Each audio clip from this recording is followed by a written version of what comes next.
Премахнете тези 4 неща от живота си и ще усетите как животът ви започва да се променя. Първо, спрете да критикувате. Критиката е по-опасна, отколкото изглежда. Това, което постоянно осъждате, рано или късно се връща при вас. Второ, спрете да се съпротивлявате на промените. Най-голямата илюзия е да вярвате, че всичко ще остане същото. Животът непрекъснато се променя.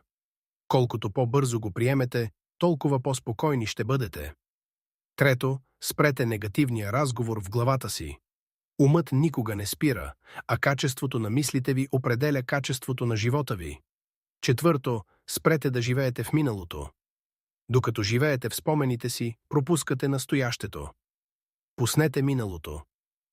В миналото няма живот. Животът е тук и сега.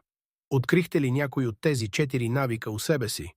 Споделете в коментарите и ни последвайте в YouTube.